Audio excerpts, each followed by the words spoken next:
Welcome back to the Horror Syndicate Discourse. It's a new year. We'll have new shows, and we're starting off with the Scream commentary because the new Scream comes out in a matter of days. I guess 1 week from today. I know Seth and Keith will be there, so we will not be doing a show next Thursday. And I'm in my living room, so I can be comfortable. Got the TV ready. We're about the 4 second mark, so if you're going to watch the movie with us, get it ready now. We'll give you a couple seconds and I'll introduce the crew that's with us tonight. Unfortunately, Jared's not with us tonight, but he'll be back soon, hopefully. First off, we've got Keith. Hello. And did you have HBO Max by chance? Yep. Have you ever watched the Q Into the Storm documentary? I have not. You look like Ron Watkins, the guy who ever Q from QAnon. So I don't know anyway, who that is, but you look him up because you guys look very similar. We have Seth with us tonight, and looks like he's coming through really good today. How about that? How about that? How about that? All right. So far. What's that? Not glitching so far. Not so far, but let's not hold our breath. And of course, we've got Nate lounging, relaxing, ready for some Scream. Who's ready to see the new Scream? That's the question I posed to the three of you. Okay, I know Seth and Keith have tickets. Nate, are you planning on going next weekend? Yeah, I'm gonna try. Yeah, I'm in the same boat. My old friends. I gotta go see them.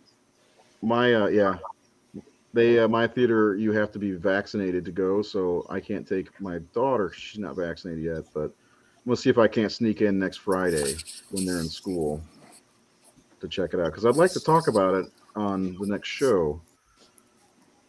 Alex, how are you? Yeah, I'm at the 4 second mark. I think everybody's right around the same place. Not sure I enjoyed the first two. Oh. Need to watch 3 and 4 as well, because Scream 5 is coming out. So I was going to let people filter in, but I think we'll go ahead and get started if you guys are ready. Mm-hmm.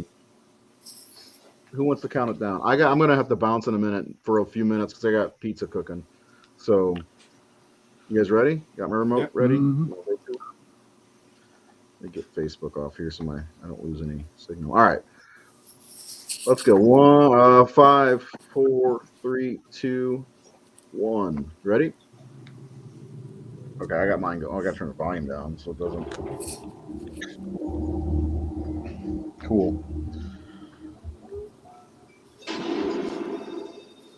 All right, make sure you turn it down a little bit. I will be right back. I'm going to go check the pizza. You're not supposed to say that. I'll be right back.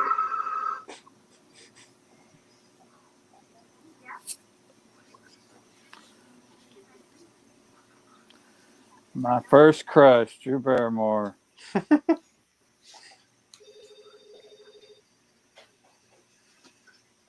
don't know if mine's too loud or too quiet.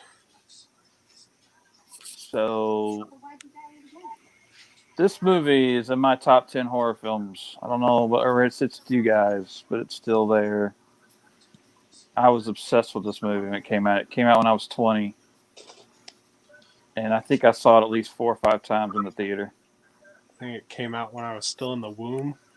Yeah. And How many times did you go see it, Keith? I know I was obsessed with it because nobody would shut up about this movie. Like when I came of 8, like 4 or 5, like it was always on TV. All the sequels were always on TV. It seemed like it was the popular horror movie. Yeah, it was popular for sure, but it was like a few years later I started to find out that so many people, before the internet or before social media, I should say, that like people thought it was lame and hated it because I don't know why, because it had pretty people in it. And pretty people. It was well made, I guess. I don't know. Good lighting, good cinematography. Usually the reason why horror fans hate a movie is it's not made on video or made for $2. See, I heard nothing but good things about Scream when it first came out. Yeah, I didn't get to see it till I rented it either. I just felt it was like the ultimate love letter to slasher films. It was odd that so many fans rejected it. I was like, dude, this is like made for us. It was like the Tarantino era of like referencing and Yeah.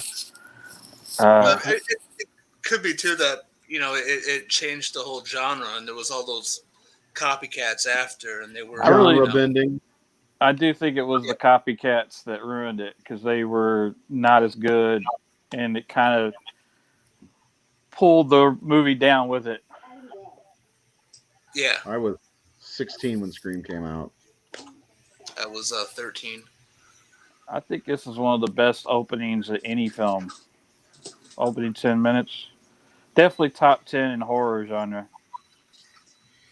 It's just so well structured and paced and written. And you got Drew Barrymore, who's probably at the top of her fame here, having her come back a few years earlier. I like the little call out where she says, Freddy Krueger's good, but the first one's the only good one. The rest of them suck. Yeah, Wes taking a dig. Well, I think he said in an interview, he's like, that wasn't me saying that. He didn't write it. Yeah. It's like, I didn't write this thing. Yeah, I saw this movie Christmas night in 1996. My brother-in-law and I went and saw it. And it was a midnight showing. It was packed. And it was just so exciting.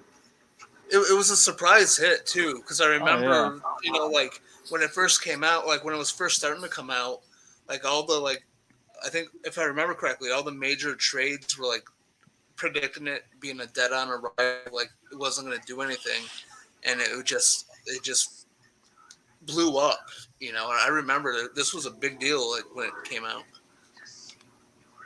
Yeah, because the horror genre was kind of in a I don't know, kind of a lull at that point because Silence of the Lambs had kind of holding changed. pattern. Yeah, because Silence of the Lambs had kind of changed. I mean, things started turning towards the thriller more, and the whole horror of the '80s was kind of all the slasher films were going to shit, and I can see that they probably just thought, oh, it was another Wes Craven hack 'em slack 'em movie, and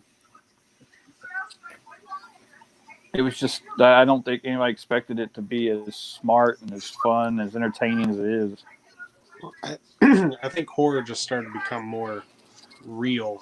Like, it's all realistic. It's something that could happen. There's no monster or What was magic. good that came out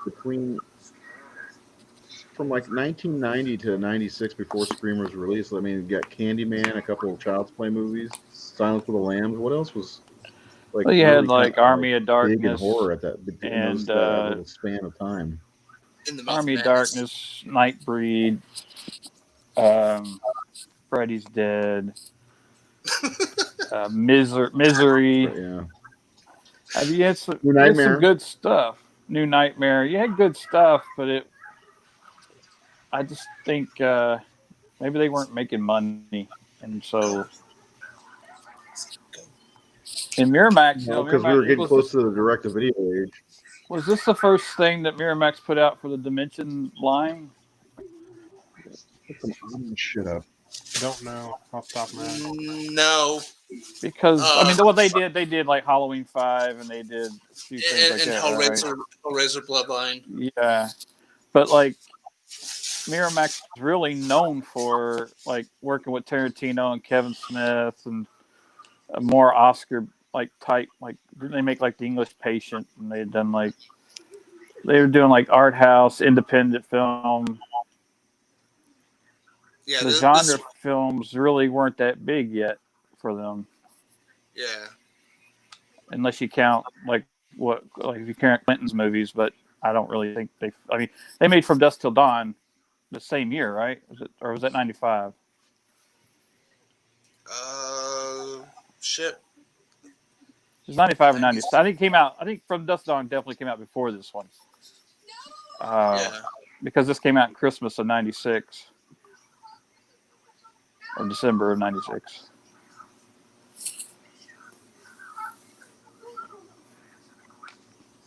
Another cool thing, Keith, you probably missed out on this, is like when this movie came out, they didn't show you what Ghostface looked like in the trailers. So, like, when I went into this movie, I had no idea what this killer was wearing or what he looked like. So when these shots where you get those quick moments where he's like creeping around the house, it's like, what the fuck is that? It's an awkward costume. I think I knew what it looked like, but like, because I know like for years I went as Ghostface for Halloween, like 4 all the way until like 7. I was Ghostface for Halloween. I still have my original mask. I want to know why the uncut version is not out there of this movie, because I rented it in '97. It was on pay-per-view, and I have it on VHS tape. I need to get it transferred over or something, but it's like that part with Steve. I mean, you see guts just pouring out. It's like really super violent. It's on the laser disc. Oh, is it? Yeah, I know the scene that really stood out was how violent Billy and Stu's scene was, where they're cutting each other up. Yeah, really, I mean, I've looked at the differences. And I feel like it's like it'd be cool to have it, but it's not enough to be like I need it. Like it's such a minute amount of stuff. Well, that's the thing. Like this movie's probably seen as being kind of weak sauce, but like we're about to see a major superstar not only killed, but gutted and hanging from a tree. I mean, that's pretty extreme. I'm gonna go try to find my headphones because I can't hear you guys hardly at all.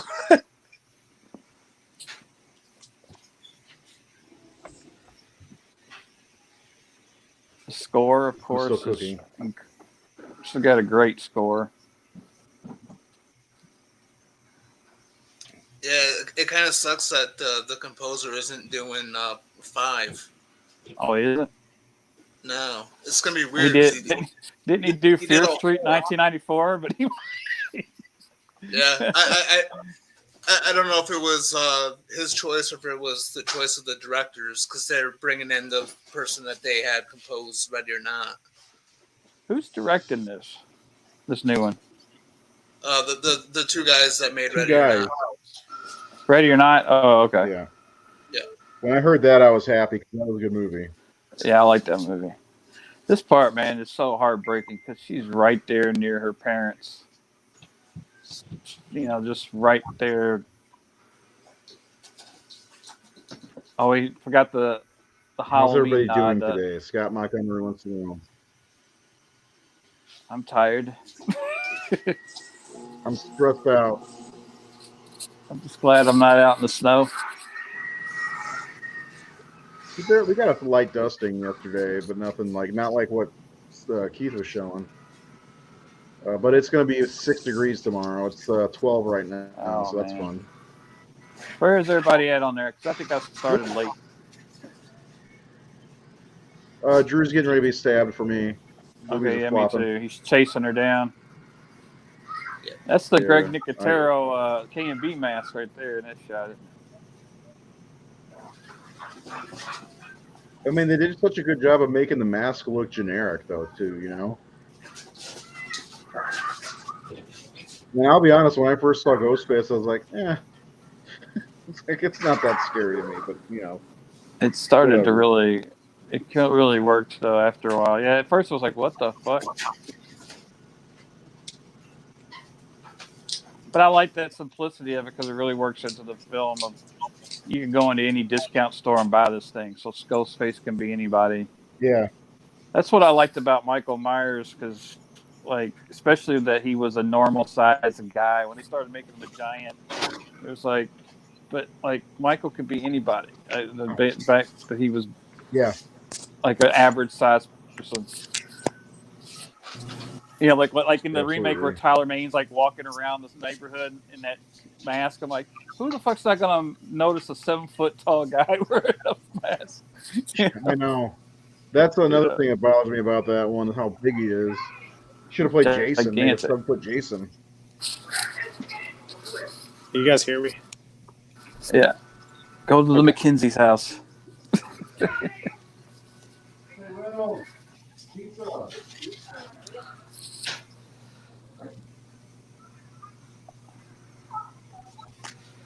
I think this is arguably. I mean, as far as skill and execution, I would say this is arguably Craven's best directed film. Would anybody agree with that? Yeah, I would agree with that.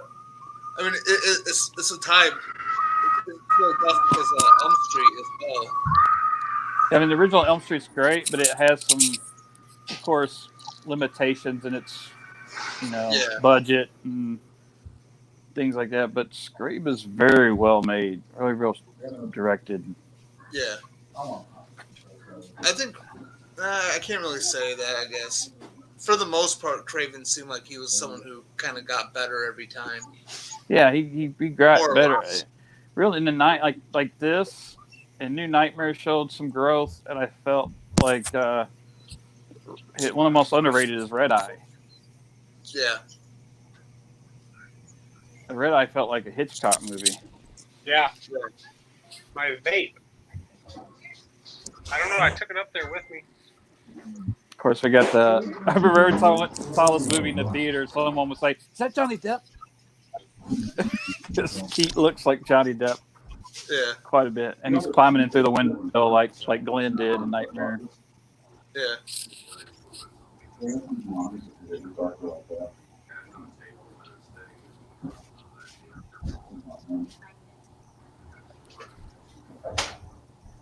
I'm almost okay with saying Sidney Prescott may be my favorite final girl. You're good to come down. I can't see you. Yeah, she's she is actually an awesome final girl. I think. Yeah. Sorry. Because she fights back a lot. She's she's not your typical, I guess, extremely vulnerable one. Especially in the sequels. Oh, it's like the progression of her is really well handled because you get like the first movie, of course, she's innocent. She's never experienced any of this. You get in the second movie and she's kind of dealing with the fame and all that. It's like she doesn't expect this to happen again. So she's still kind of normal. When it happens again, she's a little like, she's scared, but then she faces it at the end. Yeah. And then in the third one, she completely goes off the grid and she's in hiding and changed her name. And by that movie, that's the best part of that movie is when she opens the gate at the end with her dog. Like she's not going to be afraid anymore and live in fear. And then in the fourth one, where she just actually goes after Ghostface's ass. I remember.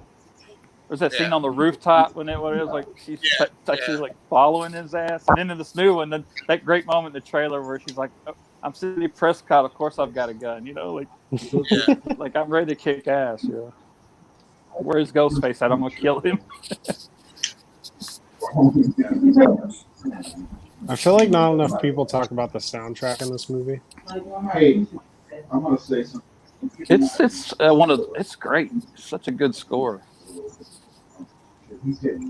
In the music, the soundtrack, like the use of the Nick Cave song, Red Right Hand,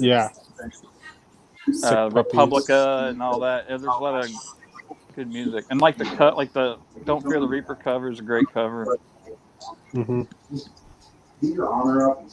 I really like the Scream 2 soundtrack, like the music, the needle drop music. A lot of the covers that are in that.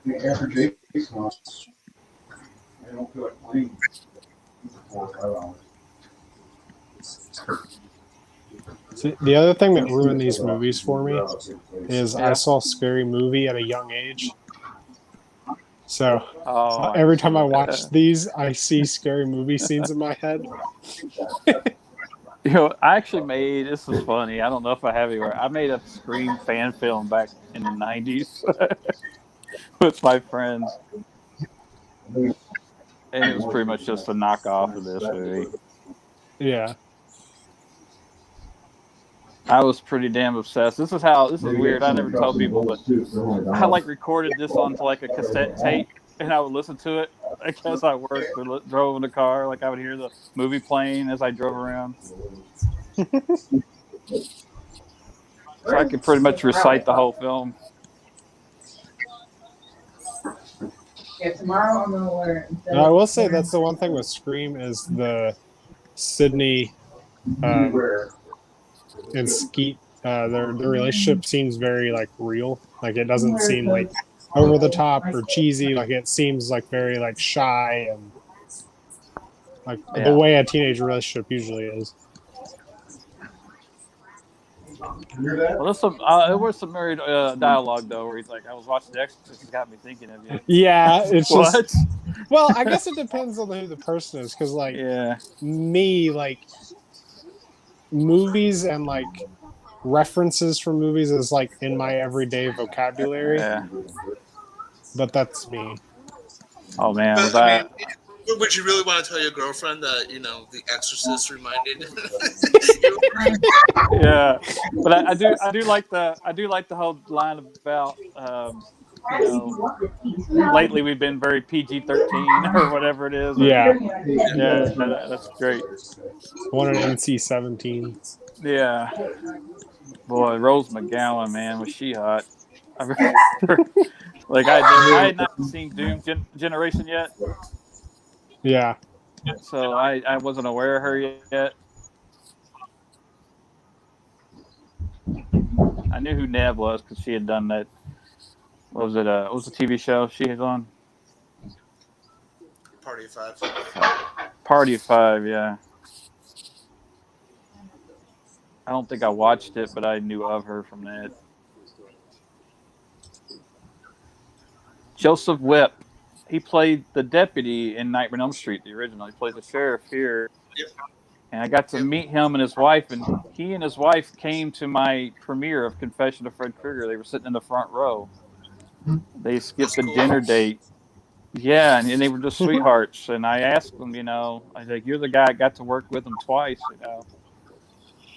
He said, "I think Wes would be proud of your movie," because it was 2 weeks after he passed away.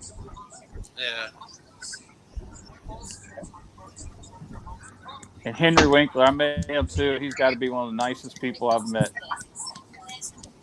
See, this is another generational thing, but like I never knew Henry Winkler's the Fonz. I always knew him as this and as himself. Waterboy. Waterboy. I forgot, but also himself in Little Nicky. He's like, cover Henry Winkler in bees. Like, sorry, Mr. Winkler. Yeah, he. I mean, the Happy Days was on TV like all throughout the '80s and early '90s for me. So it was common knowledge by that point for us. I mean, Happy Days went into the '80s, right? It didn't end until like the mid '80s, I think. Like when it was on air. I'm not sure. I don't think I've ever actually seen Happy Days. I know he's the Fonz, but we've seen the Weezer video at least. I think I have. Buddy Holly. Buddy Holly. That's kind of about Matthew and Jamie. I think they're really good in this. I still don't comprehend how neither of their like careers blew up. Like they kind of like did acting and then like they just kind of like died. Right? Yeah. I don't know. Like Kennedy has a YouTube channel I watch, and he talks about like his old movies and his comedy and his talk show he had and all that stuff.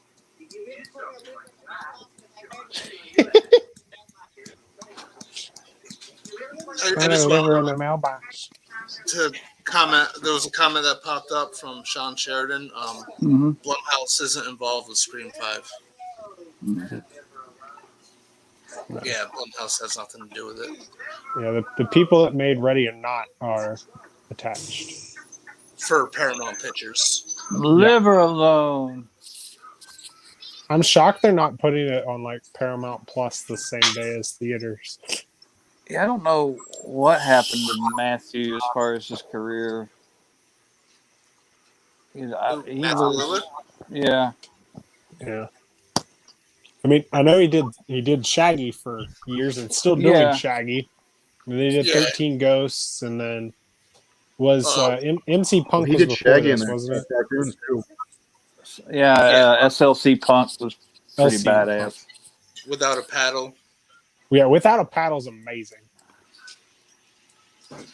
He I love ended that up fucking playing movie. a lot of like smaller supporting roles. He was still around. Same with Jamie. I mean, Jamie was in Bowfinger. You know, he worked with Eddie Murphy and Steve Martin. Yeah.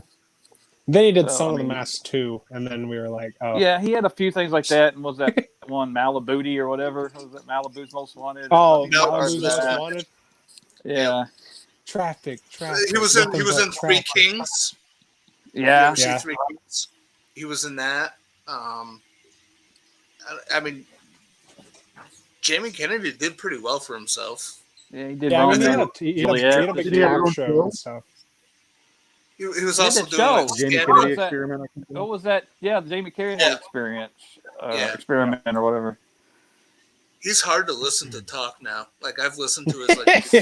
He sounds YouTube. weird, doesn't he? He's I He don't know. talks What do you like mean? he talks like this, baby. You know.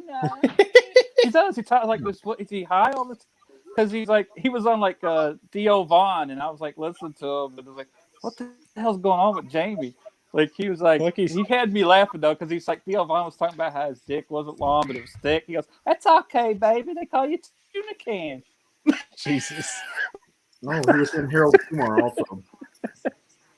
Yeah. Oh shit. Mustard on my pants. I'm eating, by the way. That's why I turned my camera off. You're good.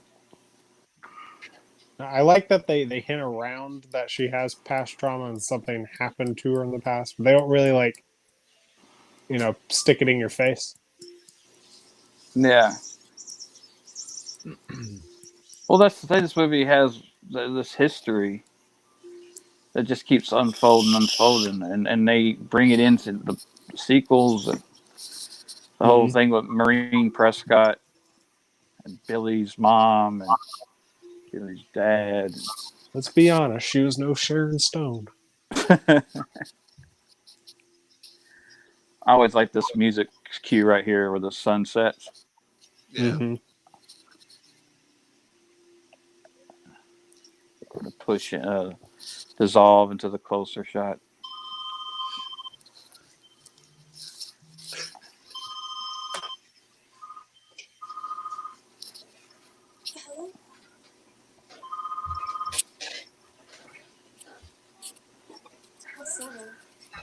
I remember the Sorry to hear trailer. my kids earlier being jackasses. Just saying.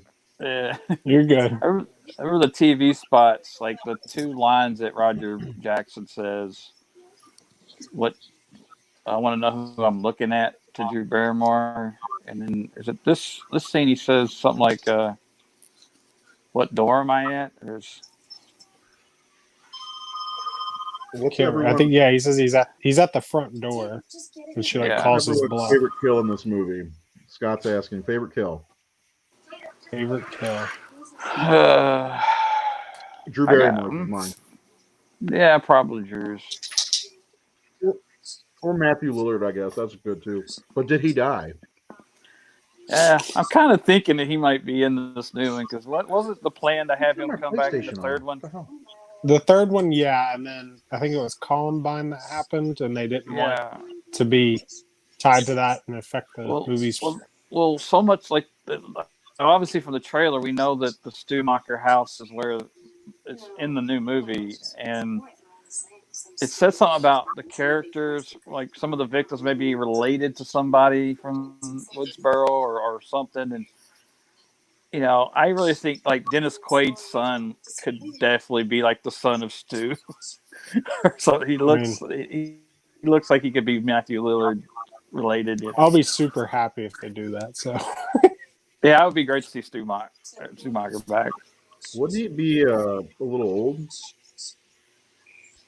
I was thinking of that guy from 13 Reasons Why could be a relative of Stu. Yeah, I guess it depends. Like I know some of them are like cousins. The one that plays Deputy Hicks' son. Is that the one you're talking about? I don't know. I don't know. I haven't looked anything into it. All I know is he's. Oh. I know what their faces look like, but I don't know who's related to who. Well, because it's interesting that they brought back Deputy Hicks, right? They keep saying that this is, not Scream 5, it's its own thing, but you bring in a character from Part 4 who it was established went to school with Sydney and all that back in the day. And one of the teenage characters in this new one is her son. So is it possible that her son is also the son of Stu or even Yeah, Billy? it's possible that she got pregnant back then in '96. Yeah. That'd be Before cool. Stu was killed. Mm-hmm. Well, Marley they Shelton. Yeah. So didn't they talk about like at the beginning when they're at the fountain? Didn't they talk about like one of Stu's ex-girlfriends or something? Or Well, they mentioned that Drew Barrymore's character dated Stu, and then before he he had been with Casey. That's right. right. But if you think about it, was he with Tatum just to get to just to be in with Sydney? You know what I mean? yeah, Probably. Yeah. Because he dumped Casey, right? He could have been horn around the whole time. Seems like the type. Plus, he seemed like a guy that everybody liked. And that's another cool thing about Scream that was unique was, I mean, we saw a little bit of Freddy when Nancy would kick his ass a couple times, but this is like the first movie where the slasher really gets their asses whipped sometimes. yeah. Or outsmarted or beaten down. They take falls, And then she does the one thing she said that people in horror movies are stupid and do. Run up the stairs. But we know I like from this door earlier thing. the setup with the door thing. They did that earlier, right? With the whenever she didn't want her dad to come in. Yeah. I want to know if that was like they built this room for that door thing to work, or if they were like on set and realized the door thing. Oh yeah, no, this is totally a set right here.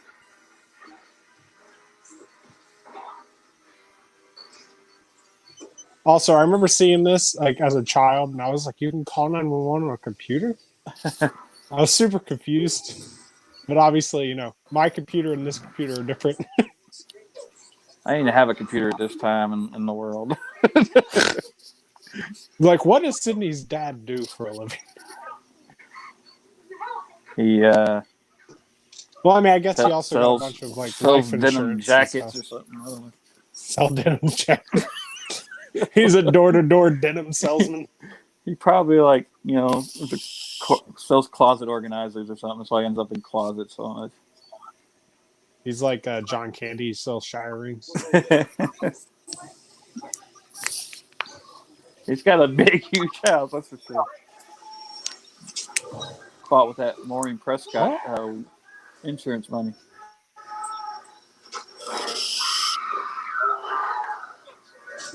I love David Arquette. Dewey.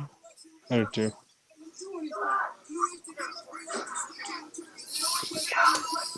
I got a story about David Arquette, kinda. I was in line to see him at Whorehound a couple years ago. Yeah. And he was signing, and they had to stop the signing because they just found out his brother or sister died. So I didn't get his autograph. Alexis. Yeah, when Alexis died, I was in line like two people away, and somebody whispered in his ear. He stopped, paused, looked down, put a hand on his forehead, got up, and walked out. Damn, what happened?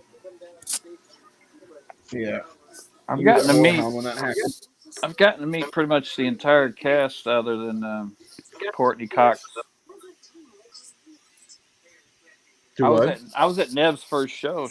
Her first show was Texas Frightmare, and that's the only one I've ever done. She was a guest.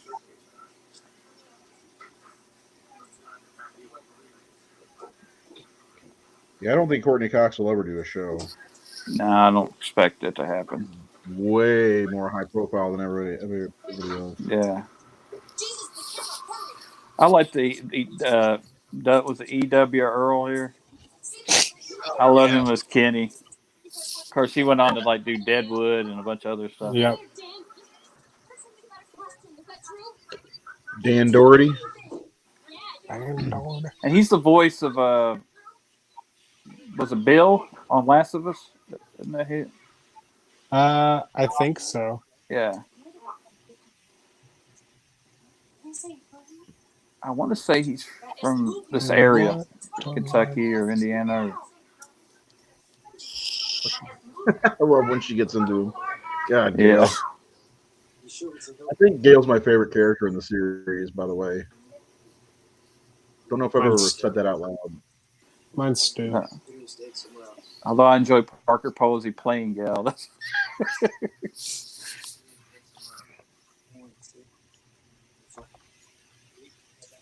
one of the things that they don't give credit to this movie is it's a really good whodunit because they seriously make everybody look like a suspect.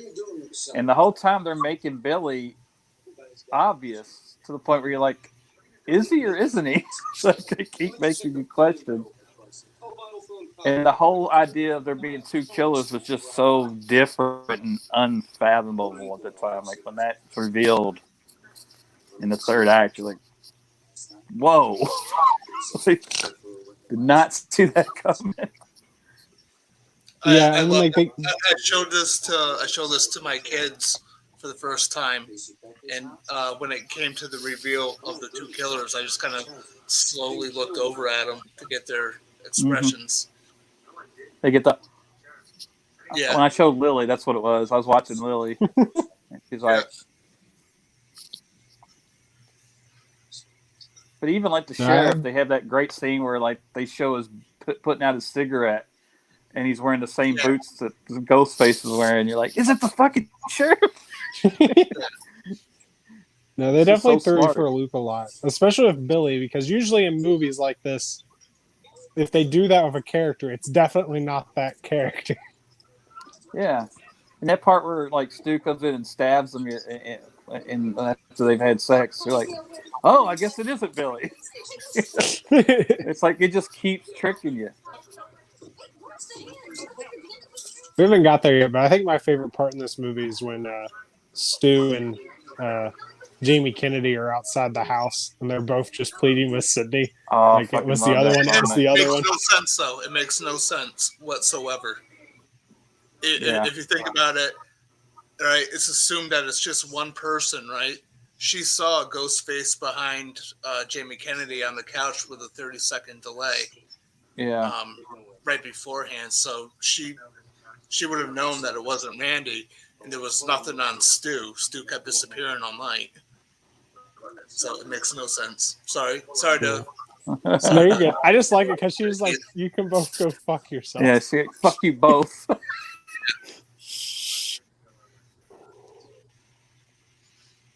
Although I love that because she's like, "Oh, I'm not falling for it." Because she could be like thinking, "Well, why is Randy not dead? I just saw him over him." Yeah. I love the little go back and forth with David and Rose. It's like Mom said, when I'm at work, you call me deputy. Go ahead, Seth. Oh, I was just going to say, well, she knew that from watching that 30-second delay video, though. Ghost. Yeah. They looked at the monitor. They looked back at the house, and the door was then open. So she knew that Ghostface didn't get Randy at that moment because he was like right there. I always love this scene. Bam! Bitch went down. I'll send you a copy. I will say, like, when she's in her bedroom in her pajamas, it's like the most cringy part to me because I'm just like, I've never seen anybody act like that in my life. Where she's like with the doll and all that. Yeah, where she's like on her bed, like she's like 10. And I'm like, maybe I'm just not preppy enough. Yeah, this part.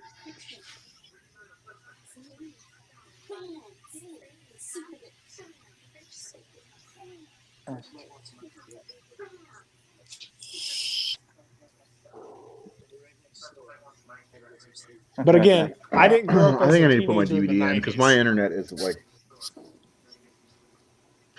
You didn't grow up in the 90s.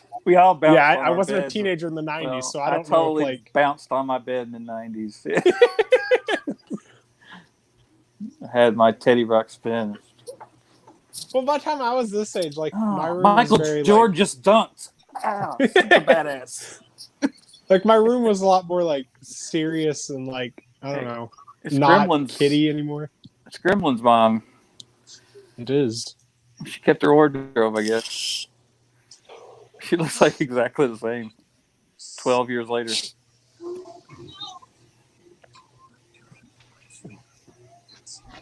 I love when Dewey comes in here.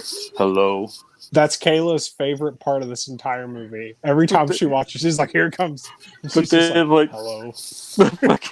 the fucking scary movie where Dave Sheridan comes in with the vacuum cleaner. The vacuum.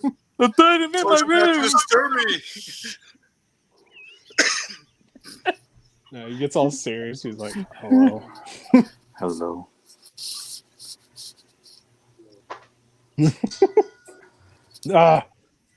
This fucking song. I've become obsessed with this song because of this movie. Red Right Hand. Yeah, there's a Nick Cave documentary on Hulu right now I'm wanting to watch. Oh, is it? Yeah. I was like, because it's in this, it was in Hellboy, and then it was in Peaky Blinders, and like now it's on my Spotify, and I listen to it all the time. Lee Schreiber.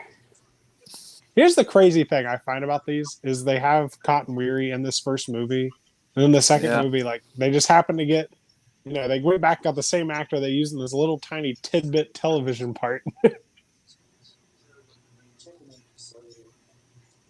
Did they have plans for a second movie? I don't know. Yeah, apparently, like the original script had a treatment for the sequel written at the end of it. Yeah, I remember Kevin did that so they would like want a sequel and be like, "Here's what we can do already." Yeah, I think he said he had it planned as a trilogy from the get when he was selling it. Yep. But like y'all were saying, like no one expected this movie to be the hit it was.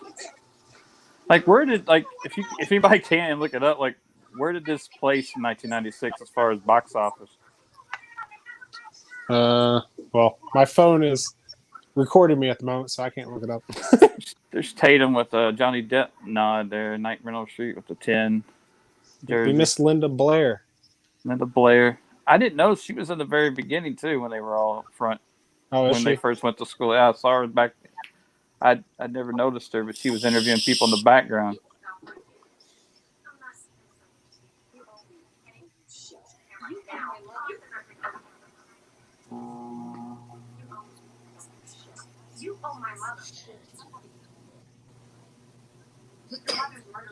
I tell you, one of the cringy parts too are these two girls in the bathroom in a minute who are shit talking.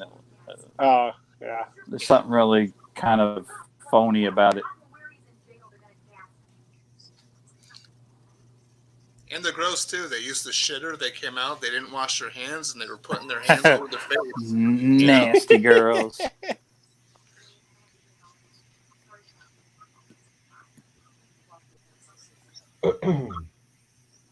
I knew girls like that in high school, to be honest. Girls didn't wash their hands. Yeah, that's true. I caught one of my coworkers walking out of the bathroom without washing his hands yesterday. Went from the John straight to the door. I'm like, oh my God, you nasty son of a bitch.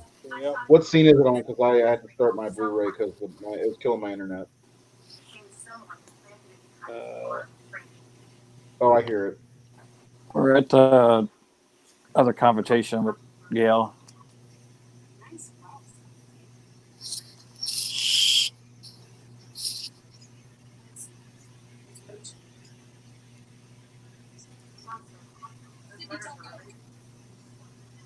Yeah, with burning fireplace in the house, huh?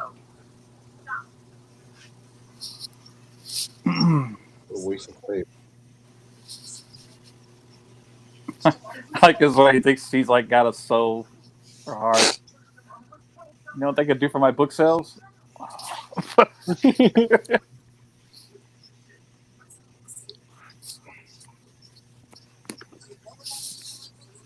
Oh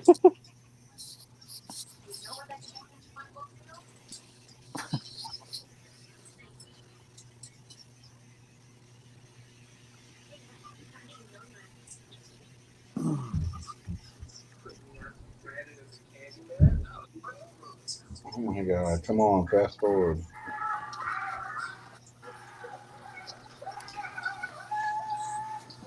My high school mascot was a panther too. We used to have that painting on our wall.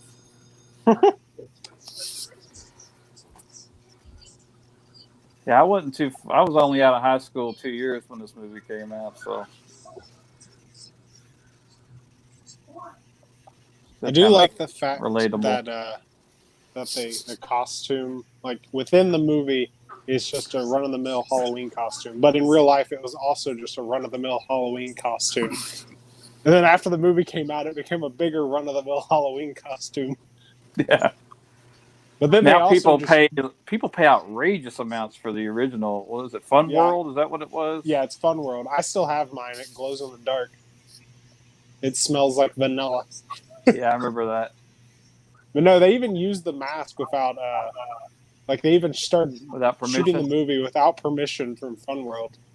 Yeah, because they were scouting, right? And like Wes spotted it, or somebody spotted it on somebody's bedpost in the house they were scouting. It might have been something like that. This should be the mask. And I think they tried to get like K&B to do their own, which is the one that he's wearing when he attacks Drew Barrymore. But they went back to the Fun World one. Yeah, I was watching something the other night. Oh, I was watching Yellow Jackets, and they were using. I spotted the hunting knife that they use in these movies. Oh, the Buck 120. Yeah, I was like, that's a screen knife. My wife's like, yeah, you can tell just from the handle. I'm like, yeah, it's like the icon. It's a very distinctive handle. Yeah, I've been wanting to buy one for a while. They're like $100 on Amazon. Are they? I'm going to get one. I thought they were $200. Well, I think last time I looked, they were $100. But I was reading earlier, apparently, that Sydney, like when she's chased, she runs into his office, and that's why he shuts school down. And like, I think it's the principal that's the killer.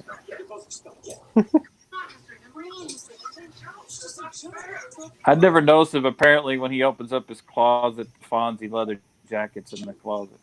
Yeah, I've heard that too.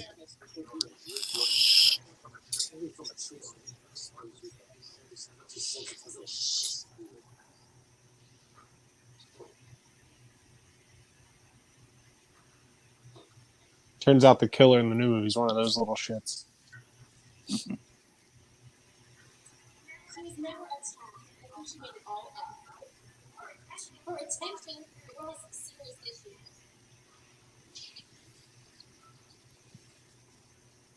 She wasn't a handicap. What an awful person. She also licked her finger.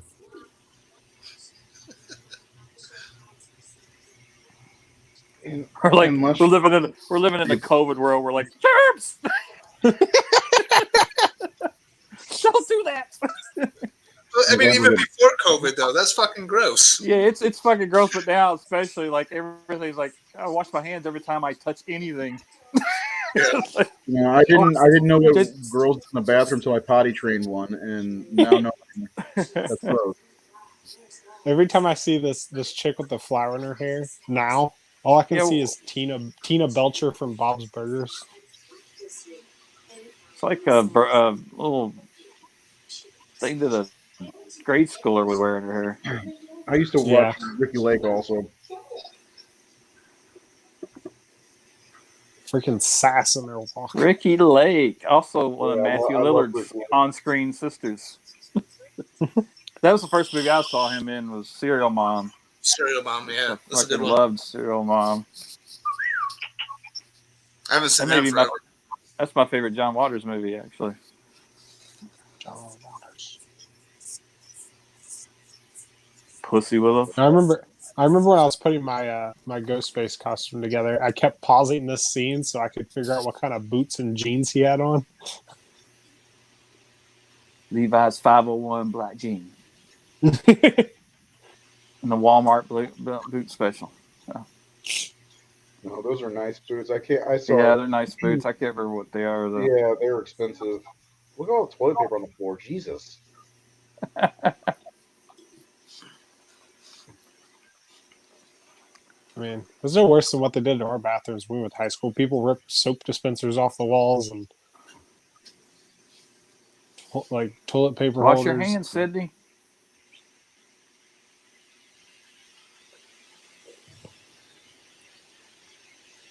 What does that mean? What is a COVID-19 clinic? Oh yeah, I also paused it so I could figure out how to cut the bottom of my robe. Why it wasn't pre-cut? Didn't have the dollar. Did you have the robe that's all glittery? I'm going to get the new one they came out with whenever I can fucking find it. Oh, you're doing one now?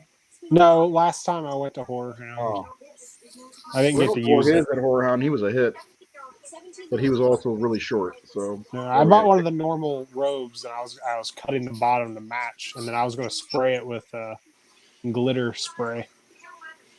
I got an email from my kid's school. They're having a COVID-19 clinic. I want to know what the hell that means.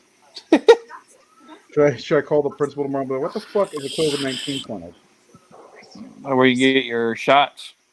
That's what I want to know. If it is, that's great. But I know some schools are doing that. Ours has been doing that for a while here. Someone in my daughter's class tested positive. I love this part. It's like I'm 25 years old, man.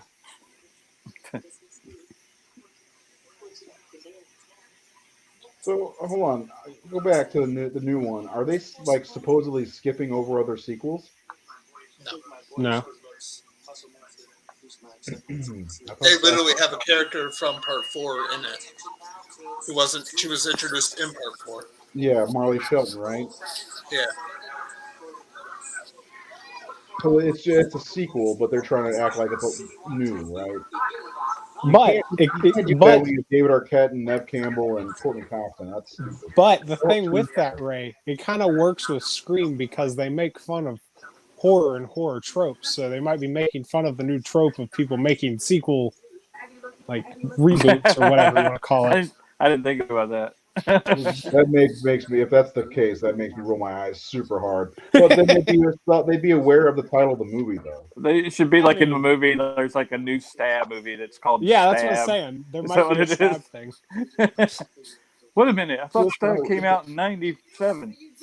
Yeah, but where would they go with the Stab series after the 3D and all that shit? The movie within the movie from the fourth one. There would be a fun thing in the movie, though. Like, there's a new Stab. It just says Stab. And someone's like, I already saw this. Like, no, it's a new one. They're like, oh, they're remaking it? Like, no, it's not a remake. It's a sequel. I'm like, why is it called Stab, then? Yeah. That's the dumbest fucking thing. I hate that they're doing this nowadays. It's the worst. Kids today just don't like numbers after movie titles. Using numbers is racist or something. Cultural appropriation. Yeah. It's awful. Like the Count from Sesame Street got his career is over. No, I always found it creepy that Gail Weathers is like flirting with Dewey. She's like, you don't look anything over 12. I'm like, that's not really a good thing to say, but. Yeah, that's the K&B mask. Yeah, I can tell. Yeah, it's ugly. The portions are all off. Yeah. I love his cameo. It's got to be one of the great cameos of all time. Wes Craven. What'd you call me?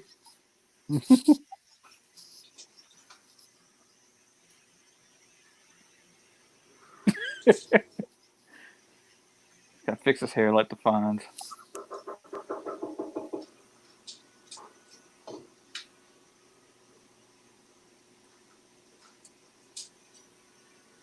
Is he scared here? You think he's scared? I think he's pissed off. Hey. Call me. Too bad when he gets stabbed, he doesn't go, eh. you know. Exactamundo. It seems like something they should have hired Henry Winkler for Scary Movie, and then they could have played on it. Yeah.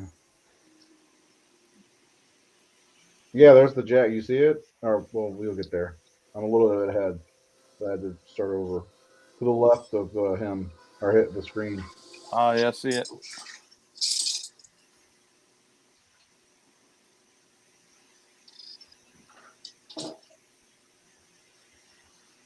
I love when the guys are like, let's go down and see him before they cut him down, or when he's hanging from the goalpost. That is totally what teenagers would say. Jamie Kennedy's like the only one who's like, that's not cool. It's like, fuck that, I'm watching Halloween.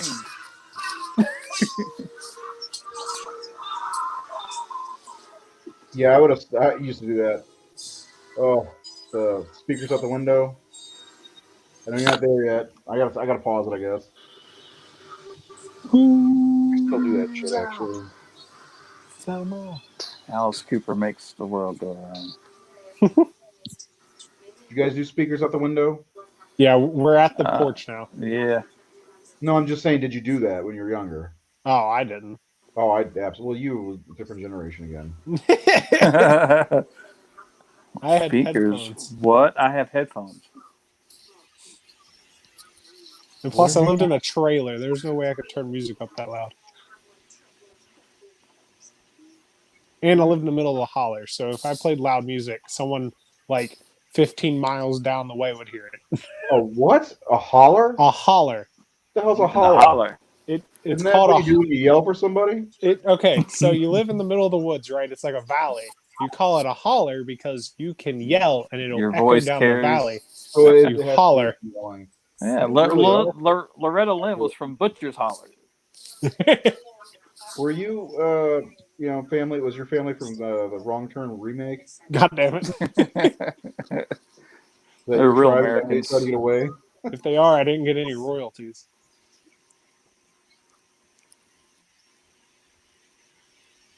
A lot of Easter eggs in this movie. It's a lot. I always love the video store scene. Yeah, me too. My favorite scene is where he says, "There's always some bullshit reason to kill your girlfriend," and the girl behind him looks up. That's a dick move. What he just did, knock those tapes out of his hand, and he didn't even pick them up. Oh, there he goes. And I swear, this girl that looks up when he says, "There's always some bullshit reason to kill your girlfriend," was in Scream 2 in the movie theater. Oh, really? When she goes to buy popcorn, when they're saying, "Oh, this is like," where they say, like, "This really happens to a girl in California or whatever." Yeah. So it's not even. It's not. It could be the same girl because it's that they're like in Georgia or whatever. Well, they shot it in Georgia. I can't remember what the school was. And I thought it was the still movie world. California. Now the girl says there.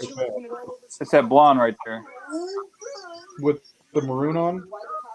She's got a blue shirt on, and like a black jacket, right there behind him, looking in the aisle behind Randy. Right. Let's see where Windsor College is. She's like, "Whoa!" She looks up, looks around, like, "Did y'all hear him?" Oh, that one. Okay. Yeah. What the fuck? It says filming was done in Georgia and California. There's a Clerks poster. Yeah, they shot some of it, I think, at UCLA, but like the main Windsor, like, is the Georgian. It's a girls' college, and I was looking at it. I was like, Lily, when you reach age, we're gonna go there and act like we're gonna maybe go to this school, and we're gonna look around because you could take like an unguided tour. I'm gonna use you for a day. That's right, Lily. We're gonna stop, because it's like right by Atlanta. We go down to Atlanta all the time because my brother-in-law lives like in Peachtree City. Ohio. Is it Ohio? Oh. Apparently, the police cars have Ohio license plates. Okay. Simple formula. Everybody's a suspect. I had no. I just assumed it was California. Wouldn't you assume that though? Like two people go to the same college from the same place. Because it's because the girl says some girl in California got killed, and you figure that they're not from California. Eat myself. But that also could be like misinformation of the public. Like it's become like urban legend. Like this happened here, but it didn't actually happen there. It happened here. Yeah, it does seem real weird that Randy's going to take film school or whatever in Ohio when he lives in California. Yeah, film Like, school in Ohio. he wouldn't go to USC. They wouldn't allow Hey, it. Ohio's not that far from you, Nate. So maybe you could go there, right? Yeah, I should go to Windsor College. It's like the town that dreaded sundown.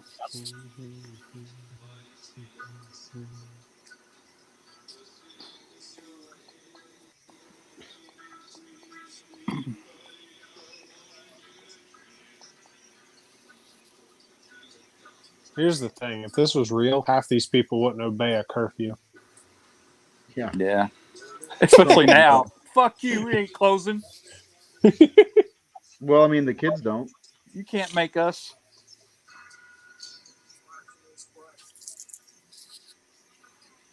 Like the movie makes it seem like the adults all obey it, but the teenagers don't. But I feel like if it was real world, like all the teenagers would be like, "Yeah, okay," and all the adults be like, "Fuck you, I'm going to the bar."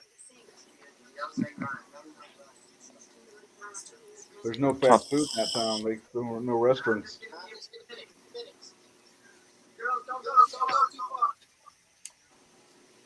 Give me an ice cream cone. Use some Tutti fucking Fruity. Old chip bag. They don't make them like that anymore. Rose is pretty bouncy in this movie. Yeah. Yeah, I mean, she's got the best thing in the whole movie. It's cold in there. I did read that this is her favorite film, like as far as experience in Hollywood or as in a film career. Making this movie was her favorite. Cool. I just like how there's a dude in a costume just in the convenience store. Yeah, that and the whole scene where he's at Tatum's house seems kind of silly, like in the bushes. Yeah. Like, why are they there? They know where they're going. They're going to the party. So why is one of them dressed up, walking around, hiding in the shadows? Yeah. Like he's it's more just it's for us and not the movie. Yeah. You guys ever pay attention to the way Dewey's licking that ice cream? It's just like when we watched the first Friday the 13th. Like, there's stuff in that movie that's for the audience, but it doesn't make any sense with the movie. Yeah.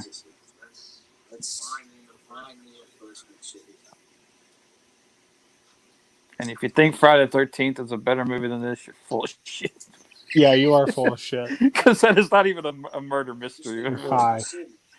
Here's the suspect. You haven't met her yet. Friday the 13th isn't even close to the best one of its own franchise.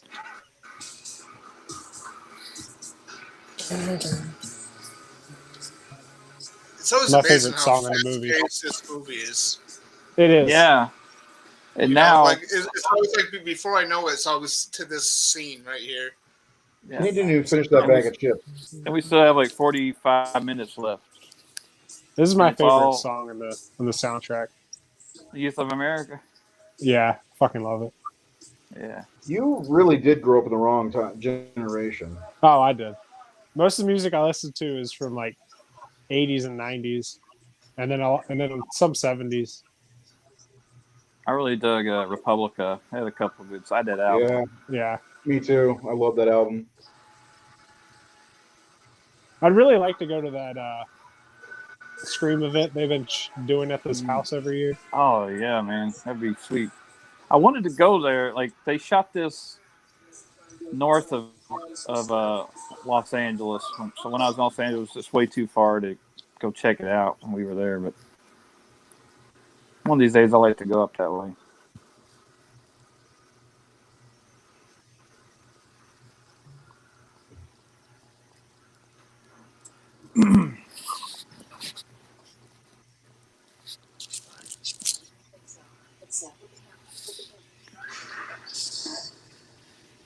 This is where I thought Dewey was the killer, man, when he takes her for a walk. Oh, he's gonna kill the. I just like that they originally were supposed to kill him, but they liked David Arquette so much that they're like, nope. And they like keep giving him more nerve damage in every movie. The I scar think it was tissue. they originally they were going to kill him off in part 2 as well, but then they changed that last minute. And then with part 3, they just stopped trying. Yeah, that part where he gets stabbed in the sound booth is pretty epic. That's one of my Yeah. favorite parts Oh of that man, movie. dude, we got killed too. Yeah. Yeah, especially like not too long after Randy gets it, you know, and you know that the stakes are high and no one's safe. Yeah, Yeah. that's why one of the three has to die in this new movie. You It think would just be part of the reason Dewey died was because he stepped in some pizza? Gooey ass pizza. Yeah, the sound booth is my favorite part of part 2. Mine's whenever he and Gail are making out and she sits up and he has his hand on her boob.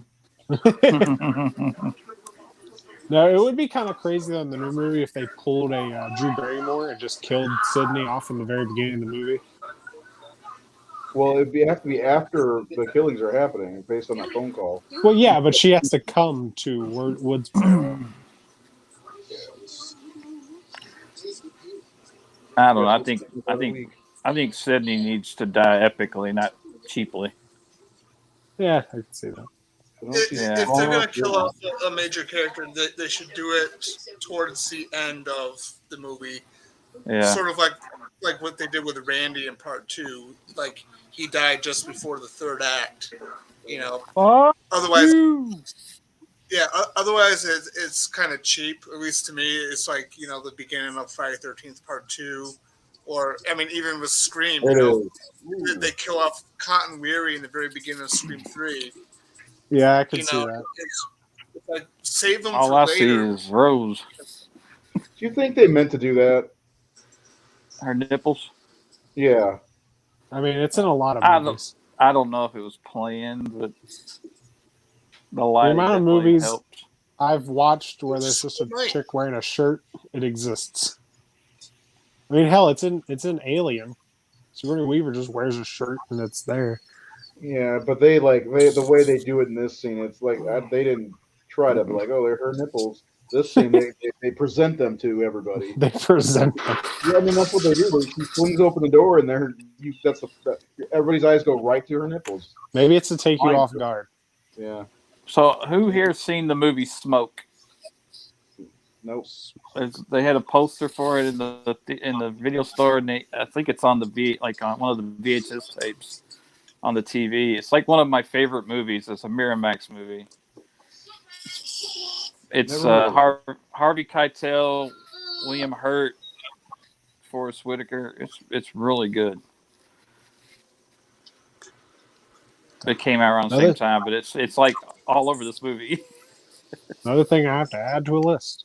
Yeah, it's set in like Brooklyn, and Harvey Keitel owns a smoke shop, runs a smoke shop, and William Hurt's a writer, and he comes in there to get his cigars all the time. And it's just like this. It's a drama, but I love Harvey Keitel's character, and it's one of my favorite Keitel performances. He's not playing a gangster or killing people or a pimp playing a very likable guy. Sequel. You know, I was going to say, one of the things that I'm looking forward to, like with Scream 5, is I noticed that from the trailers, like they're doing a lot of these camera angles that Wes Craven did in this movie. You know, there's like that one shot, especially the Dutch angle. Yeah.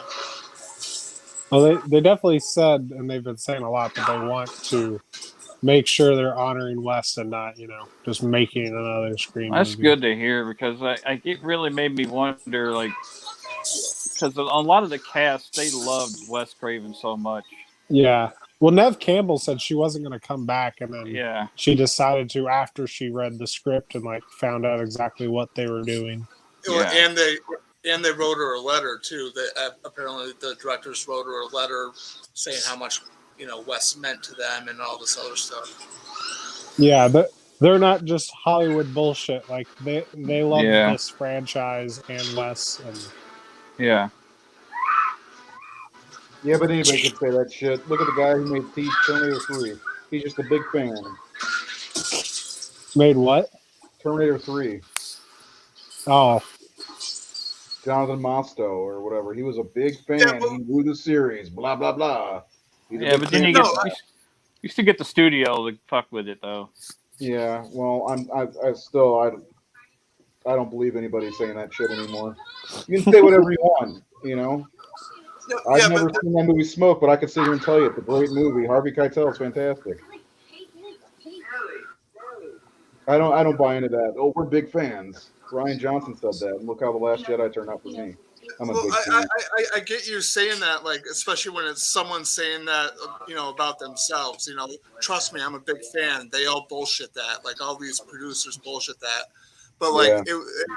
with this particular story, it was Nev Campbell saying that they wrote her a really like powerful letter, explaining about how they're big fans of Wes and how they wanted to honor him, and that's why she came back. So it's a little different, I suppose. Or you can be like me and think that's complete bullshit too. I mean, they could have written her a letter, but it could have all been bullshit. You know. But who isn't? And if you're making a horror movie, who wouldn't be a fan of Wes Craven? So seriously, who? If you're making a horror film, Nate, you're a huge fan. Like John Yeah, Carpenter. How can that's you the not be a fan thing. of John Carpenter or Wes Craven? Well, that's the thing. Like, I get like people will see a remake or a sequel made today, and they'll just say, "Well, they're all doing it for the money. They don't love it." And they would say the same thing about me if I were making a Scream movie or a Nightmare on Elm Street movie. Like, he don't know. He ain't a real fan. He don't. He's just doing it for the money. His heart is like, fuck, man. Like, I wear this shit on my sleeve, you know. But that's how it is. Like, people just think they know you, Yeah, I know. I'm and just it's saying. I'm not saying they're not fans. I'm just saying yeah. it's all me lip service. Well, it's like with Danny McBride, like, oh, he can't write Halloween. It's like, dude, like, he's my age. He grew up with the movies too. Like, I'm sure he's a huge fan of those movies. We all like stuff. But like, I'm not defined by the horror genre. I like other things. So like if I were to write a drama, people are like, oh, he can't write a drama. He made this horror movies and shit. It's like film, especially filmmakers. When people question filmmakers, because most artists are not one dimensional. Most writers and artists are not one dimensional. If they are, they probably don't make yeah. it very far because they're not It's like Jordan. well Jordan rounded. Peele. Yeah, like Yeah. Jordan Peele could do any genre. Who? Jordan Peele. Nope. Nope. What? Sorry if I pissed on what you guys were saying. I'm a pessimistic person. Sorry. No, you did piss off.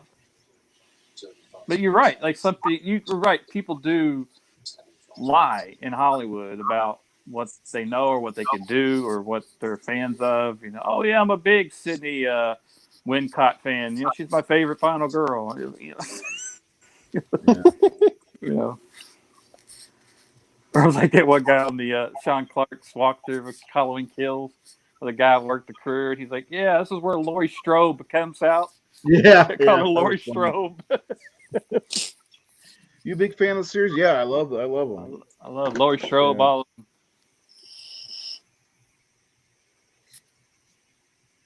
I do have faith in these guys because as far as making a good fun movie, because Ready or Not's amazing. Oh yes. I love that movie. Question: every time I watch this movie, some scenes, I want to see if you guys see the same thing. Make you horny? No, some scenes seem like they're like kind of warped. Like they seem What do like you they're mean? kind of like stretched out. Not Like- all of them, just like some like the shots. screen? Yeah. Like the footage seems like it's Like where? like just a minute ago before it zoomed in on them, where like the wide angle with them, it kind of seemed like it was like stretched and warpy. There's a couple scenes like that. I mean, I don't know. I mean, a wide angle will give you that distortion anyway. Okay. The wide angle lens makes everything kind of go fisheyed a little bit. If it's The too fishbowl. wide. Yeah. I'm rewinding it. I don't see what you're talking about. It might just be me.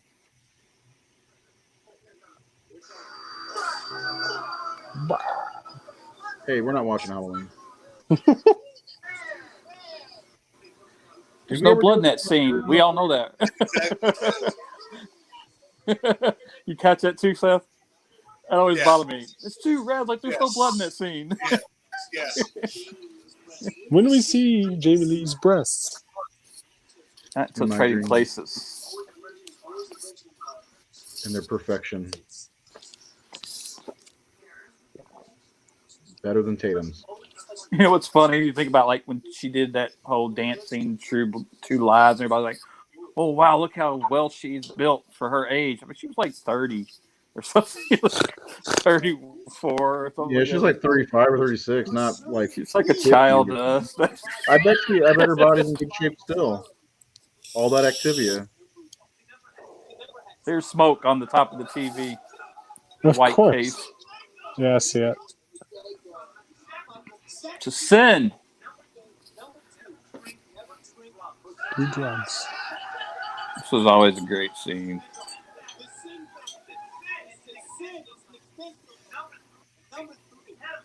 What's the other movie on top of the TV? I can't make it out. Nah, I can't make it out. There was actually a Smoke sequel too. It was called Blue in the Face, and it was the whole movie was kind of like ad-libbed, or they had like cameos like Michael J. Fox and Madonna, and I like him swimming that Cheeto into his mouth.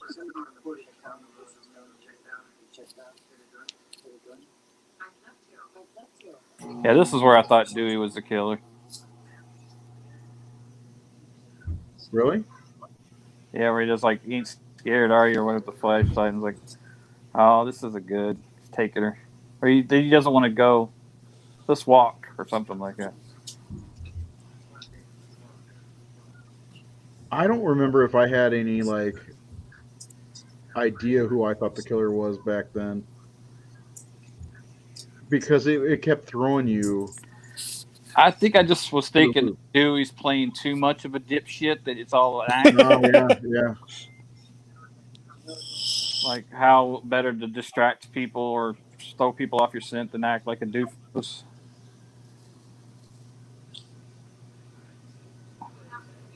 That house is so lit. The bright moon that night. It's lit like the Silver Bullet set. It's a bit like the one in the Scream 3, the stab set. Ooh, boob action. Yeah, so Jared said he hopes we have a wonderful show. Hopefully he'll be back soon. Hope you feel better, buddy. Obligatory tit shot. PJ Souls. Like they keep longing at the screen, like it's only on screen for like 2 seconds. Yeah. Randy's face is the best in that moment too. Yeah.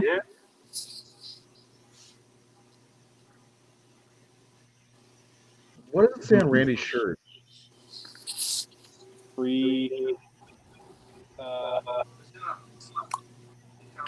Freestyle?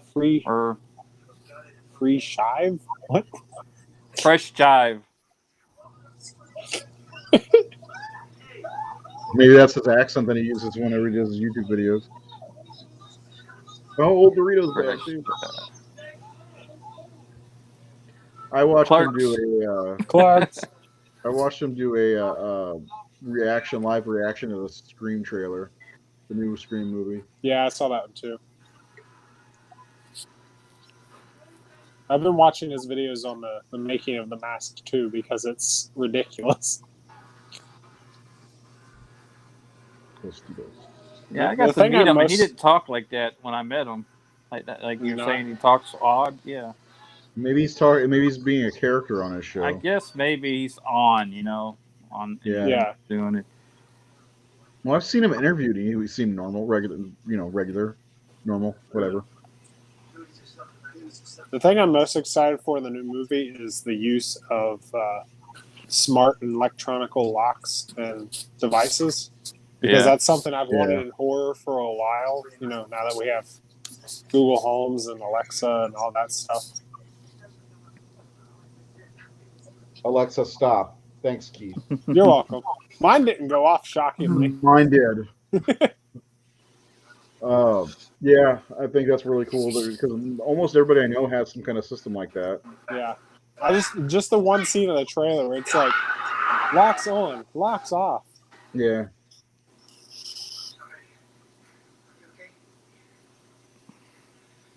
He just happened to land. Oh, look, it's like Flash and Wonder Woman in the Justice League cut. Did Joss do this? Yeah. It's a double for Courtney. It's Jennifer Aniston's body. Which is better, actually, in my opinion. But... Yeah. Yeah, it's definitely a Rachel guy. Although I am friends, Monica is one of my favorites, more so than Rachel. I love Courtney Cox, actually, quite a bit.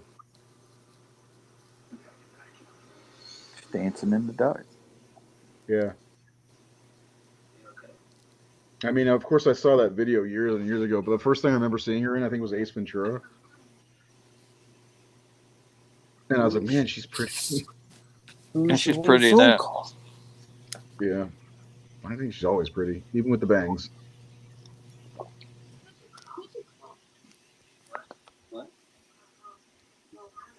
It's weird to say, but Neve Campbell has a very 90s face to me. It's like, I see her face and it screams 90s even now. You know, because she looks like she's a 90-year-old lady. No. That was a dumb joke. I don't know. I guess because like right around this time, her face was just about everywhere. You know. Yeah. When I was in high school, because she was in Party of Five, wasn't she? Party of Five. She just did The Craft right before this. Yeah, The Craft. Yeah, that's right. Oh man, I like The Craft. I think that's a good one. Her and Skeet. Skeet. Skeet.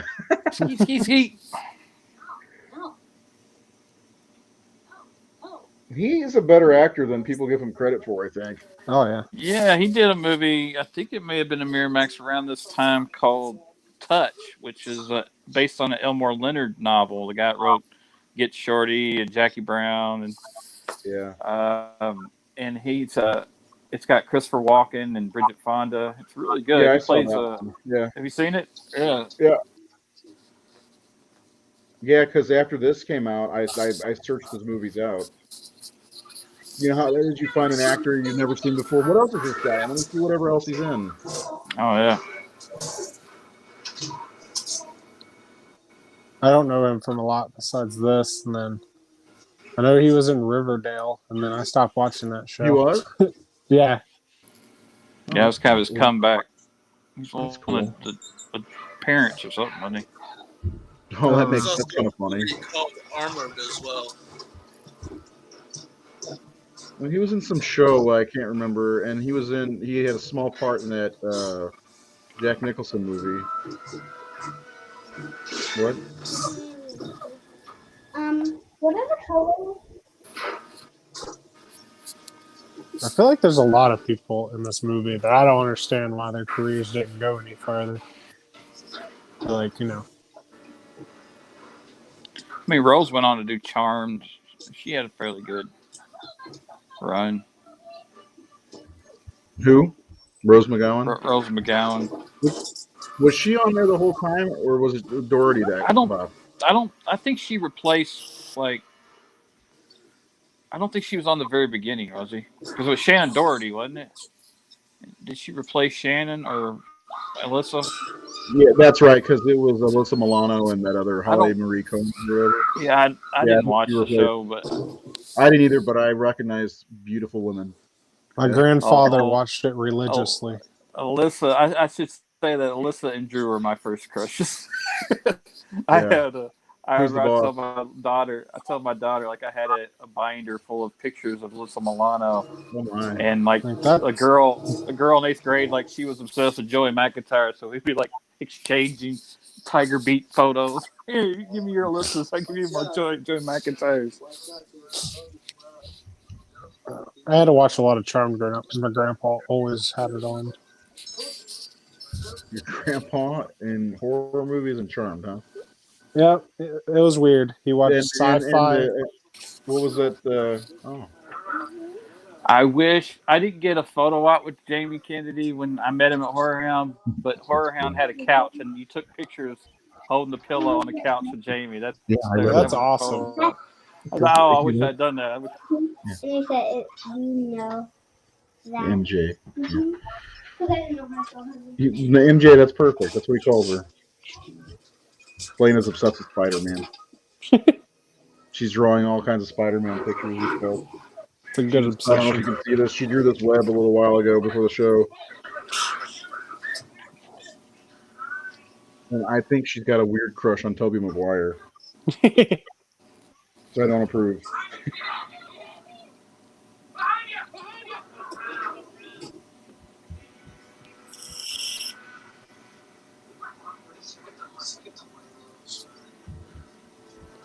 Yeah, this kill right here was extended in the uncut too. Yeah. Kidding? Yeah, How was much a lot more was more. there? Not a whole lot. It was just a little bit more gore. It was just a little bit more prolonged. That's how a lot of the uncut stuff is. It's just a tiny bit more gore and a little bit prolonged, but it's not enough to be like, I need it. Yeah. But it's cool to have it.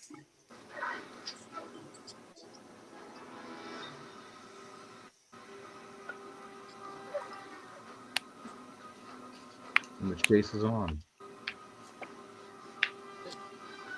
Ooh, she got to hurdle something.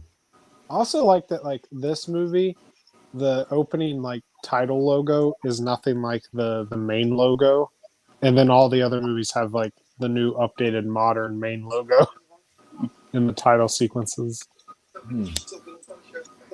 With the funky M. Yeah, this one has like a weird like scraggly text to the title logo. It's like all rounded off and squiggly. Yeah. Looks distorted a little bit.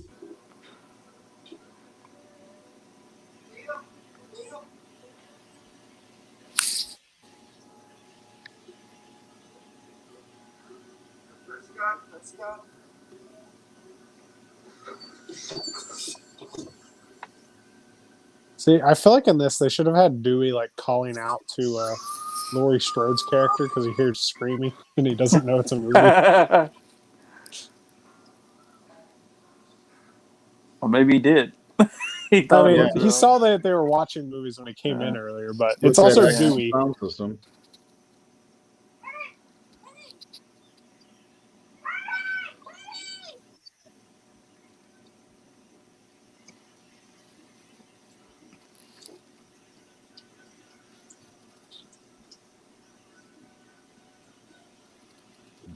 Bloody blood. So, do you guys agree? Is the sixth one the best one, or the second one the best one sequel? Yes, in my opinion. I really like it. I'd have to watch the fourth one again because I remember really, really liking the fourth one. Yeah, it was good. Yeah, for me, I mean, I haven't seen the fourth in a while, but it would be 1, 2, 4, 3. I'd be a little biased because the fourth one I was still kind of young and still into these like real like I don't know. I just watched it with my mom the other day because she said she hasn't seen the sequels. She told me that this movie is her favorite because we used to watch it all the time because it came out right before I ended up moving out, and we watched it all the time. Drove my dad nuts.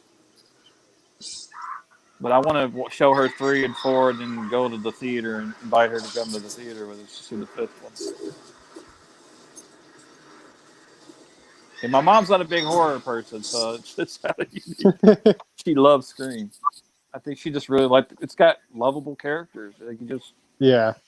and it's just entertaining. It's not really just about the horror. It's funny. It's smart. Yeah, and it's not really a gore fest. I mean, it has blood, but it's not like in your face or just like blood to have blood. Well, they're memorable characters too. That's something that they're not just cannon fodder. Yeah, they're not. Yeah, they're not there to be killed off. They all have their own personality. And... What car is it? It's a DeLorean. Oh, you can have it.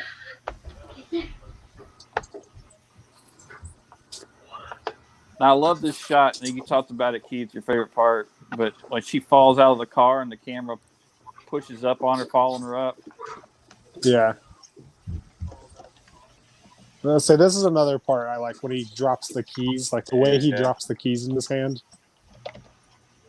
I love that.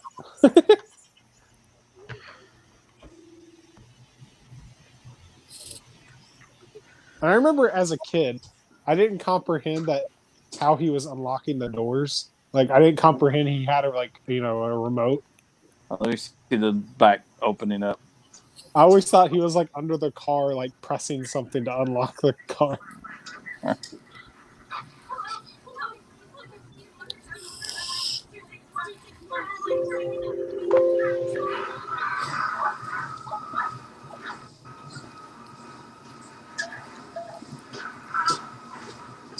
And this shot right here, are falling out.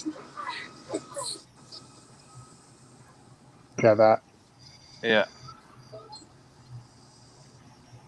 I don't know if you guys ever watched them. Have you ever watched the YouTube videos where they try to figure out which scenes of Ghostface are Bill and which one's Stu? No, but I've watched them, but I know people do it. Yeah. I feel like it's impossible, but I don't think so. I mean, with some of them, it's not. But That's that one that was Stu had to be right. Yeah. Billy is coming down the stairs in a second, and you would be able to see somebody going up the stairs. Well, I don't know. It might be difficult. But like the one where he's in the bushes, like it's hard to tell which one. Well, and look at Stu is sweating. Why would he be sweating so much? Yeah. He wasn't chasing her around. Fuck you, Paul.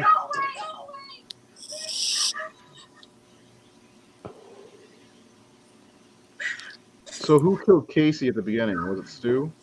I think it's Stu. Yeah, I would assume it's Stu. I think it's Stu because does it happen after he says he'll be right back, or is it before? Casey. Talking about Drew Barrymore.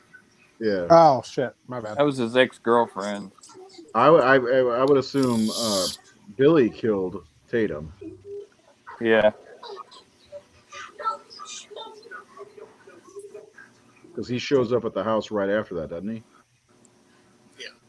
Yeah, at the door. Yeah. Yeah, I think Billy killed Tatum.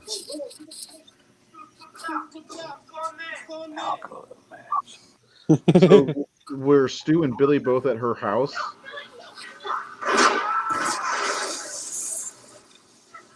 I think it was just Billy at her house.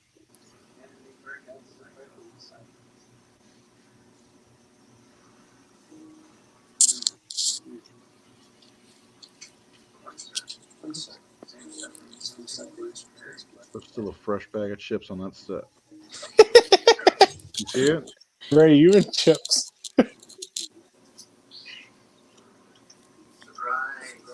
Sydney.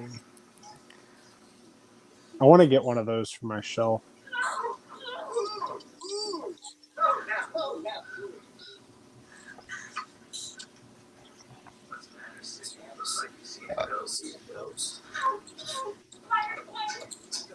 What's just silly about it is like there's nothing robotic about Roger Jackson's voice, or Nah. that sounds like that. When I met him, he kept talking to Lily, calling her Lilith in the Scream voice. Lilith.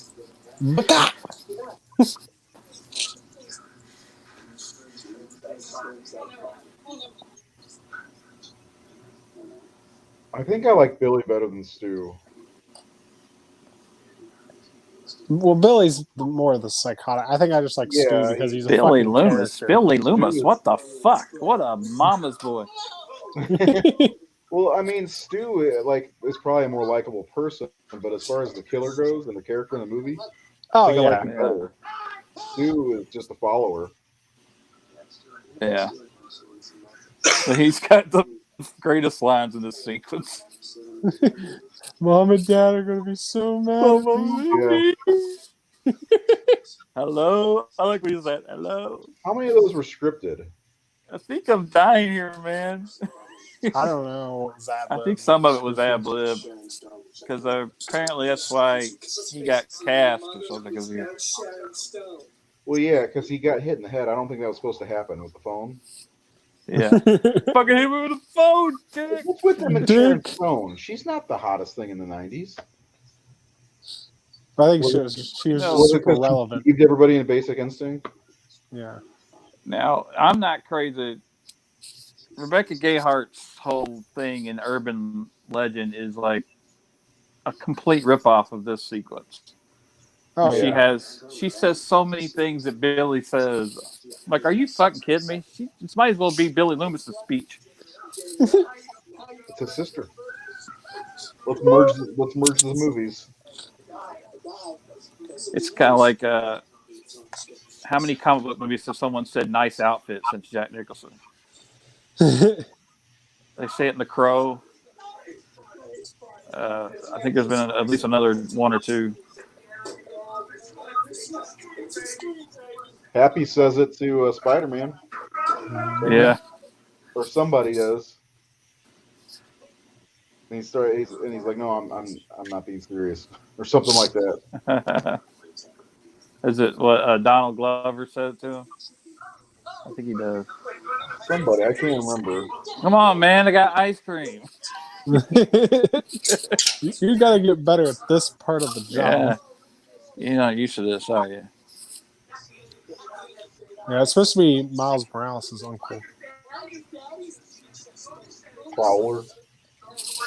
Yeah.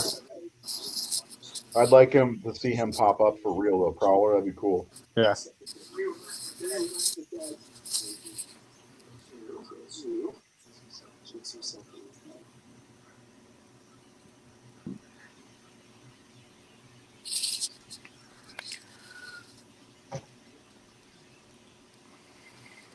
I like how Stu's like, no, I'm good. Yeah.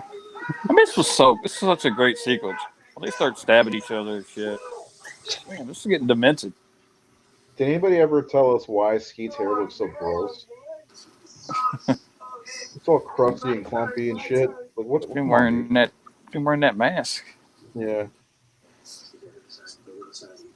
You know, he's got a bunch of hell gel in his. He's probably got product in it from holding it back and it got clumpy. Yeah. Yeah. He's got some of that Carol syrup in his hair. Zealous. No. No.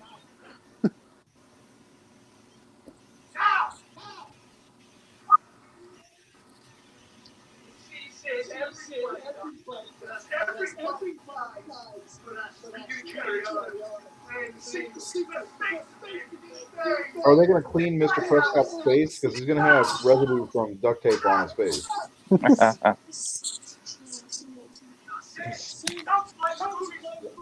How good was forensics in the 90s? Because I don't know.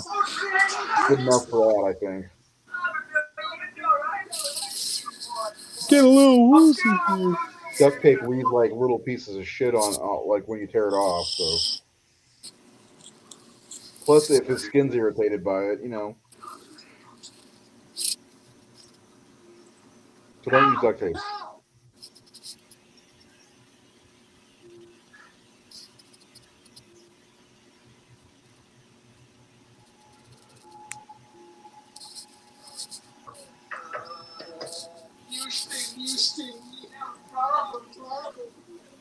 We got a problem here.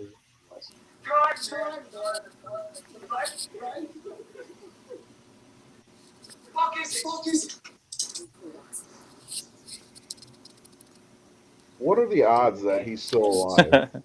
She looked at him, man. Still does.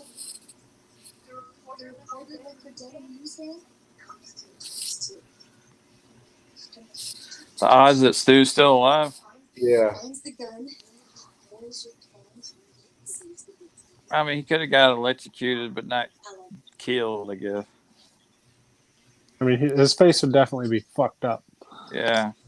With a big TV. What if he got surgery and Jack Quaid was him? I'm Stu. I just have a new face and a whole new body. They pulled face off, yeah. Yeah, face. Oh. No more drugs for this guy. Oh, she's barefoot. I didn't know that. The movie never made any goddamn sense. Or it made all the sense.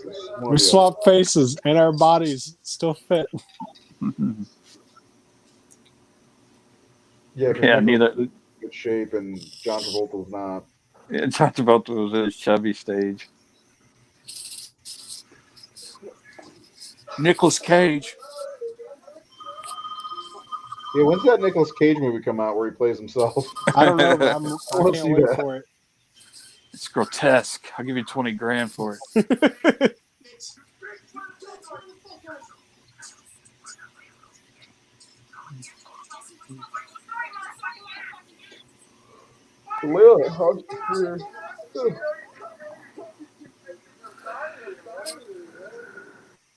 Look at old Minute Maid orange drink. I thought. Hello. What? I don't know. I must have got turned around. I thought the living room was right by the front door. No. Did they kill Gail or knock Gail back by the other door of the kitchen? Oh. Is that the living room No, back because there? when Dewey comes through, remember, he goes straight through the house and then turns right, and that's where the TV is. Yeah.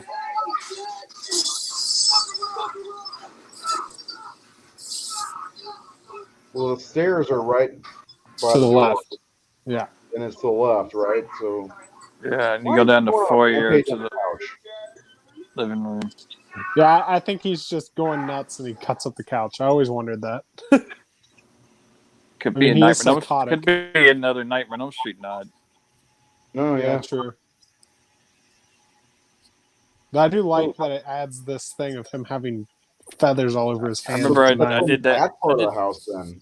I did that Nightmare on Elm Street piece I gave to Robert Englund, and he said, "You got the feathers in there. No one ever remembers the feathers."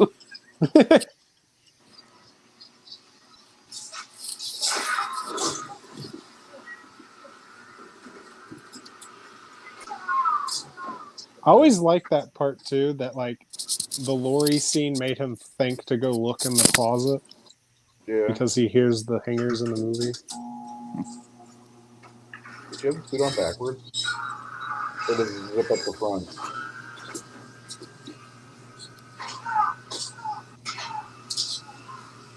So is that the back door that's open then? Maybe.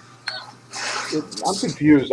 This bothers me. I'm gonna have to go back. No, that's the front door. So I don't, because that's what I thought. But the door that's the other door is brand and got the glass and everything on it. I think that's the back door. I think they turned everything around for this part. I can never watch this movie again. No, she's going to the front of the house right now. That's the back of the house. That's the living room back there. There's the stairs. Front door is behind her right now. The front door is behind her, right? Yes. Yeah. So Gail and Dewey came in the back door. Because they came into that door whenever the Ghostface was chasing him and she locked him out, right? I'm sorry, this is stupid, but I never noticed it before, and I'm gonna have to go back and check some scenes.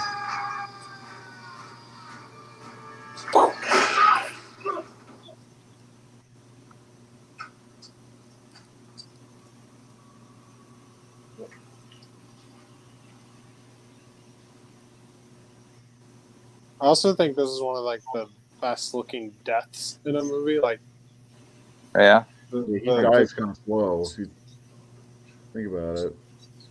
Or you get shot in the head. Just the coughing and stuff, where he. Yeah. I don't know. There's definitely a front door. You have a door knocker. True. Yeah, that's And the there's front porch. But the thing that throws me off is the back door's got that grand glass door, which that's why it threw me Oh, off. And plus, the steps should be near the front, not the back, in my opinion. Just logistics. goes back to life. the steps should be where? I would assume the steps would be by the front door, They are. not facing the back door. I mean, I know that's what I'm saying. That's why I was confused. Oh, there's the back door where you're seeing right there. Yeah. See, that looks like a front door to me. But it's weird to have a back door in the living room. Yeah. But Maybe in Illinois we do things differently. yeah, it's fucking California. They're Californians. Now, I think the thing that might be throwing you off, Ray, is I think when Dewey and Gail come into the party, I think they come through the back door. Behind her and look at the door. Is Yeah, the that's door the front open, door. or is that all the way through to the back door? That's the front All the way door. through. Holy shit! That house, I can't ever visit that house. I'll get all turned around really easily. Everybody who's watched is like, why are we spending so much fucking time on the back of the front of the fucking house? Personally, I wouldn't want glass like that on my front door anyway, because that's just too much. Even though they live where there's nobody else. I wonder if it's the same green door in the new movie, or if they upgraded. It looks exactly the Who do same. you think lives in that house in the new movie? Big Stu's family still lives there? I don't know. It's possible. We're gonna find out. Yeah. I'd imagine they're like the family would have like had to leave. Your Yeah. son's a fucking serial killer. I'll chase you out of Woodsboro. Okay, well that's it. We watched Stream. And join us again for another show soon. I don't know if we're going to do one next week because of Scream 5. Seth and Keith both have tickets for Thursday night, so we'll see what's happening. And if we all see it in a timely manner, we can do a show on it. What? So if we all see it in a timely manner, we can all do a show on it. I would ruin like it to be for able to you. talk about it. Yeah, let's ruin it for everybody. Well, it's not going to be like Spider-Man where you want to like not be surprised about Peter Parker's. But anyway, Spoiler alert! Principal Hembry comes back. yeah, Principal Henry's the killer in from Scream another 5. dimension with a leather jacket on. I'm mostly going to see it on Thursday. Hello, Sydney. He takes his glasses down. I'm Or mostly no, he seeing it. doesn't say hello. He says, "Hey, Sydney." Hey, Sydney. All I'm right. mostly What's seeing happening? it Thursday because I don't want the killers to be spoiled. Instead, that's a good this call. I'm one, gonna this try to one, get Ron that Howard's the principal. What if you got bit? I see. Are you still watching that? Anyway, come back. Join us for the next episode, either next week or the week after that, or whatever. We'll see you next time. Have a good one.